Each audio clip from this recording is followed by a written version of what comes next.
కాకినాడ జిల్లా జగ్గంపేట నియోజకవర్గంలోని ఏలేరు ప్రాజెక్టు వరదల వల్ల నష్టపోయిన కిర్లంపూడి మండలంలోని గ్రామాల్లో పర్యటించిన జగ్గంపేట ఎమ్మెల్యే జ్యోతుల నెహ్రూ వరద బాధిత కుటుంబాలకు 25 కేజీల బియ్యం, కాయగూరలు, నిత్యవసర వస్తువులను అందజేశారు. ఎన్నడూ లేని విధంగా కిర్లంపూడి మండలంలోని 10 గ్రామాలు వరద ముంపుకు గురయ్యాయి. వందలాది ఎకరాలు నీటి మునిగాయి. నీటి మునిగిన పంట పొలాలను పరిశీలించిన ఎమ్మెల్యే జ్యోతు నెహ్రూ పంట నష్టాన్ని అంచనా వేసి ప్రభుత్వం తప్పకుండా రైతులను ఆదుకుంటుందని హామీ ఇచ్చారు.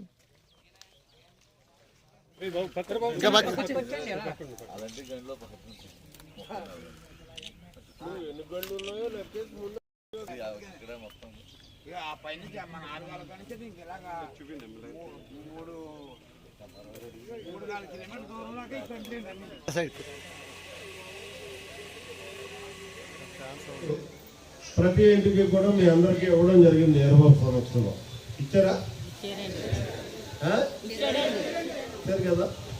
దాంతోపాటు కాయగూరలు ఇచ్చారా? ఆ కాయగూరలు మాత్రం మేము పంపలేదు, వాళ్ళే తెప్పించి ఇచ్చారు. ఇప్పుడు దాకా ఇక్కడ కూర్చొని కలెక్టర్ మాట్లాడుతున్నాను నేను. ఆ 15 కేజీలు తగ్గించుకుని 15 కేజీలు ఇద్దామన్నారు ఎంఆర్ఓ గారు. తప్పు కాదు. అప్పుడు అన్నీ ఆర్డీఓ గారితో కలెక్టర్ గారితో మాట్లాడితే 25 కేజీలు ఇచ్చేయండి, ఉన్న 400కి ఇప్పుడు 500 బత్తాలు ఉన్నాయట, ఇంకో 400 బత్తాలు మీకు పంపిస్తాం రేపు పొద్దుకని అని చెప్పారు. అంటే ఇది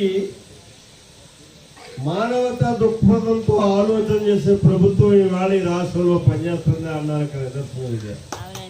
నేను ఇచ్చే కదా సరిపెట్టుకుని రండి అంటారు నిజంగా అయితే. మరి అయితే పెద్దలు నన్ను వచ్చాడు గొల్లపోలు,